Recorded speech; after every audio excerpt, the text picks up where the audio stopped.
In the quiet expanse of ancient Japan, where mist drifted between the cedar trunks and morning light revealed the slow breathing of the land, the samurai world existed as a realm woven from discipline, silence, and an unshakable devotion to inner clarity. Within this world, sincerity was not an abstract virtue, but a condition of harmony that sustained the entire order of life. Politeness without sincerity was treated as a shell, beautiful in form, yet empty of substance, much like ceremonial armor displayed in a lord's residence, impressive from afar, but lifeless in essence. The philosophy that shaped the warrior class held that truth was a bond connecting human existence with the unseen laws of heaven, forming a bridge between mortal duty and the natural order. Ancient teachings echoed through every household, especially the words of Confucius, who spoke of sincerity as both the beginning and the end of all things, suggesting that truth was not simply practiced, but embodied, shaping the flow of one's life as steadily as a river carving its path through stone. Across villages and castle towns, the notion of sincerity existed not as a lesson repeated by elders, but as an atmosphere, a quiet expectation that surrounded every gesture, every exchange, every decision. Within the bamboo groves where young warriors trained, the rhythm of practice seemed to merge with the deeper rhythm of the land itself, reinforcing the belief that a life guided by truth required no justification.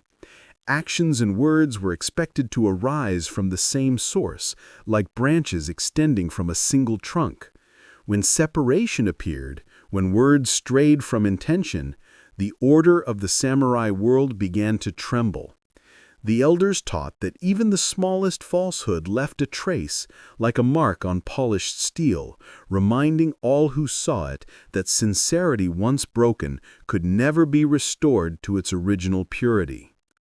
This idea traveled through generations as naturally as wind through the courtyard corridors, shaping decisions made in moments of calm and in moments of crisis alike. In the philosophy of Bushido, sincerity was not measured in declarations, but in the quiet unity of thought and deed, a harmony so complete that it required no witness. And as dusk settled over the tiled roofs of distant fortresses, the truth at the heart of samurai life revealed itself with unmistakable clarity. Sincerity was not merely a principle, it was the invisible force holding the world together. Yet beneath this tranquil order lay an unspoken understanding that the true weight of sincerity would soon reveal itself where words carried the power to seal fate, hinting at trials that awaited beyond this serene beginning. In the structured and solemn world of feudal Japan, where every gesture was part of an unspoken dialogue between dignity and duty, the samurai's word existed as a force capable of shaping alliances, ending conflicts, or preserving fragile peace more decisively than any written contract. The entire social order rested on the belief that a spoken promise carried the weight of one's lineage, and the concept of bushi no ichigon, the single word of the warrior, stood above seals, signatures, or witnesses. When a samurai pronounced a vow, the utterance itself became a binding oath, as firm as the foundations of a castle wall, because the value of the word depended not on external verification, but on the inner clarity of the speaker's spirit. The faintest tremor of falsehood, if discovered, traveled through the community like a cold wind, stripping a man of standing and casting doubt on every action he had ever taken. Within the walls of great estates, decisions of war and peace were not merely drafted on parchment, they were spoken across tatami rooms, where the flicker of sandalwood incense illuminated the silent tension of such moments. In that setting, the word of a samurai acted as a blade without a sheath, sharp, exposed, and unable to be withdrawn once released. The atmosphere of those chambers was filled with a strict and almost ascetic morality, where deception was seen not as an insult, but as a fracture in one's very identity. A lie did not simply tarnish reputation, it violated the ancestral name carried through generations. For this reason, duplicity could lead to punishments severe enough to erase a man from memory, because dishonesty was equated with a betrayal of the bloodline itself. Throughout castle towns and remote provinces alike, trust formed the invisible architecture of daily life, shaping interactions between warriors, artisans, and farmers. Merchants could negotiate by weighing silver on delicate scales, but a samurai could pledge loyalty, land, or life with nothing more than a sentence spoken with stillness in the voice. Even the highest positions in the courts of Daimyo provided no shield from this expectation. The greater the rank, the more absolute the demand for truth. Those who rose to positions of command did so not merely through skill in battle, but through a record of unwavering honesty that reassured retainers and intimidated rivals. In such a society, a man's word determined the boundaries of respect far more decisively than the sword at his side. Yet behind the serene confidence that a vow would be honored lingered a quiet tension, for the stability of the warrior world rested on a fragile balance, where a single false promise had the power to ignite conflict or destroy a family standing in a single night. And somewhere in that delicate balance, a moment was approaching when the sanctity of a spoken word would be challenged, revealing just how thin the line was between honor preserved and honor irrevocably lost. In the shifting landscape of medieval Japan, where the authority of great clans shaped the horizon like the silhouettes of distant mountains, the samurai stood at the center of a society defined not by wealth, but by an unspoken hierarchy of spirit. Within this structure, commerce was viewed as a necessary activity, yet fundamentally detached from the ideals of warrior life, for profit was believed to awaken desires that clouded judgment and eroded sincerity. The merchant, moving through markets filled with rice bales, lacquerware, and silk, operated in a world where negotiation thrived on ambiguity, while the samurai lived in a world where clarity of intention was considered indispensable. This contrast between two moral codes created a distance as wide as the riverbanks during the rainy season, separating those who traded goods from those who traded their lives for honor. As the centuries progressed and the castles of powerful daimyo watched over prospering towns, the tension between these worlds grew. Market squares filled with the clamor of bartering stood in stark contrast to the quiet training grounds where warriors practiced in the early morning's pale light, their actions guided by a sense of duty unswayed by personal gain. The samurai perceived commercial morality as a dangerous current that could pull the unprepared into waters where truth lost its meaning and promises shifted like sand underfoot. In a society that valued directness, the flexible dealings of merchants seemed to undermine the purity of Bushido, for intentions wrapped in negotiation blurred the line between honesty and convenience. To the warrior, a truth compromised by profit was equivalent to a blade dulled by careless hands, still recognizable, yet unreliable at the moment of greatest need. With the decline of feudal power and the slow transformation of Japan into a realm shaped increasingly by trade and new economic forces, many samurai found themselves pushed into unfamiliar roles. Former retainers, stripped of stipends, stepped cautiously into the world of business, bringing with them a moral code built on honor rather than advantage. Their attempts to conduct trade with absolute sincerity quickly revealed the incompatibility between their ideals and the shifting tides of commerce. Agreements made in good faith dissolved in the face of fluctuating prices and competitive maneuvering, leaving these warriors unprepared for a realm where words were tools rather than vows.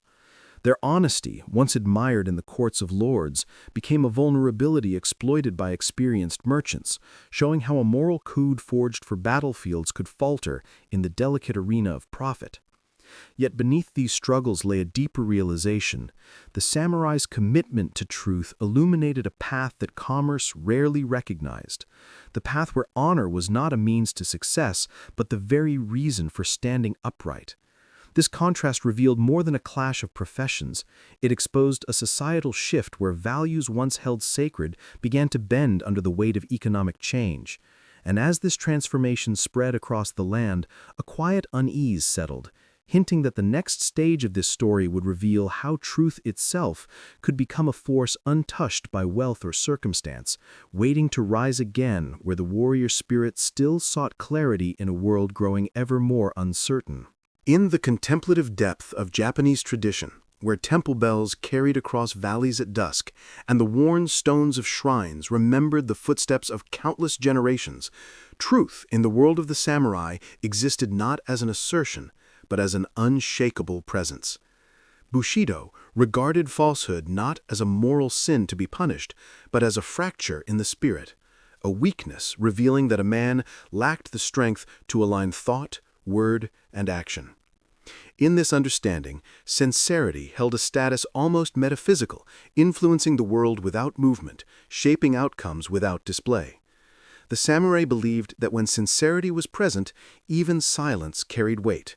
When it was absent, even eloquent speech collapsed like a structure built on shifting earth. This belief resonated through schools of swordsmanship and through Zen teachings alike, suggesting that truth was not debated but embodied, becoming a stillness that guided decisions long before the mind formed words.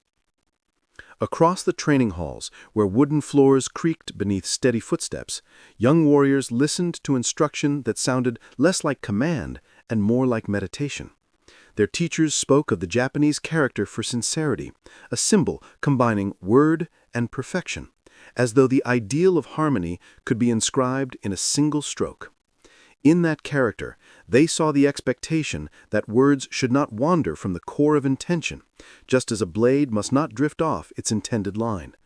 To speak without sincerity was likened to striking without balance, an action performed yet devoid of meaning. Through long hours of disciplined practice, the samurai learned that the finest movements arose not from force, but from clarity of mind, and that the same principle governed truth. If a warrior's spirit remained steady, his words needed no embellishment, no proof, no defense. The truth existed in the alignment itself, radiating outward through conduct that remained consistent even in crisis. In the quiet courtyards of temples, monks and warriors often crossed paths, sharing an unspoken understanding that truth was less a statement than a state of being. A monk sweeping fallen leaves at dawn demonstrated the same principle as a warrior maintaining his blade. Sincerity revealed itself through action performed without hesitation or deviation. Zen philosophy and Bushido converged in this point, teaching that truth had no need for witnesses or victories. It remained complete, even if unrecognized. This conviction allowed samurai to act with a calmness that seemed otherworldly, for they believed that reality itself favored sincerity, guiding outcomes in subtle, unseen ways. A warrior who acted from truth did not fear misinterpretation or opposition, because his resolve grew from within, not from outward approval. Yet this serenity held a quiet tension, for in a world filled with competing ambitions, shifting allegiances, and emerging complexities, the notion of truth as a force requiring no proof would soon be placed against circumstances where clarity blurred and intentions collided. And in the approaching uncertainty, the samurai ideal of sincerity, silent, unwavering, and absolute, waited to reveal whether it could withstand the pressures of a changing age or whether it would bend under forces that did not recognize its invisible strength. In the solemn order of feudal Japan, where the outlines of castle walls rose above mist-laden valleys and the clang of a distant training yard echoed through morning air, honor existed as the central axis upon which the samurai world turned. It was not a reward bestowed by society, nor a title granted by status, but an inner radiance called memmoku, na, or guai-bun, a spiritual clarity that shaped a warrior's entire existence. From childhood, samurai were taught that shame was more painful than any wound and more enduring than any scar, for disgrace left a mark not only on the individual but on the generations that followed.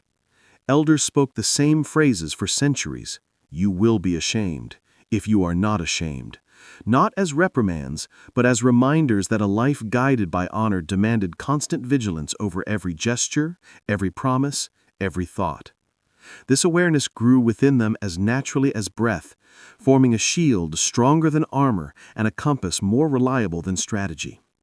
Within the sliding doors and tatami floors of samurai households, honor was woven into conversations as quietly as incense smoke drifting through the rafters.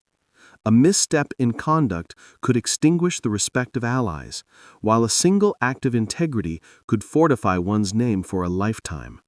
The samurai understood that honor was not the admiration of others, it was the alignment of self with an ideal that existed beyond human judgment. Even death held less weight than the loss of this inner purity, for to die with an unblemished name was to remain whole, while to live under disgrace was to suffer a form of spiritual dissolution.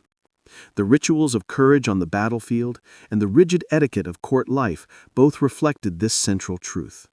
A warrior's value was measured not by victories or possessions, but by whether his name remained untarnished when spoken aloud. This devotion shaped the smallest details of samurai life. Warriors polished their armor not merely for appearance, but as a reflection of an inner order.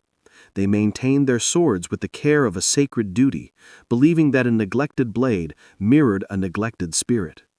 The fear of dishonor guided decisions in times of conflict, restrained impulses in moments of anger, and offered clarity when the path forward seemed clouded. Even acts of self-sacrifice were not sought for dramatic effect, but performed with the calm acceptance that preserving honor was preserving the essence of life itself. A warrior whose name remained pure could face death without trembling, for he believed that the legacy of integrity would continue like a steady flame carried into the future. Yet behind this unwavering commitment to honor lay a quiet tension that pulsed through the fabric of the samurai world. As the tides of politics shifted and the balance of power between clans wavered, circumstances emerged in which honor demanded choices that defied reason, loyalty, or even survival.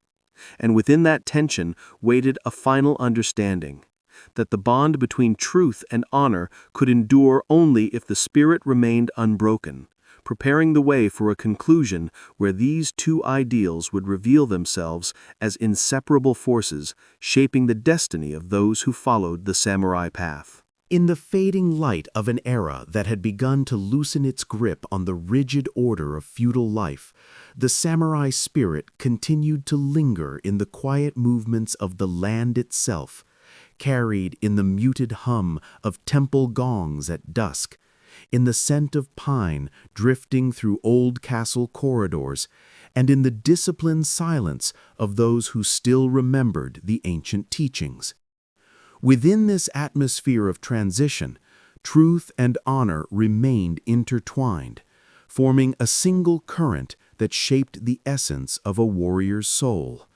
Truth stood as the inner core, the quiet flame that dictated intention, while honor acted as its outward radiance, the reflection of that inner fire in every decision, gesture, and consequence.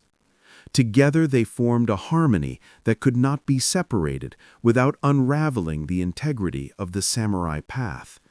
For truth without honor was powerless, and honor without truth was empty, unable to survive even the gentlest test.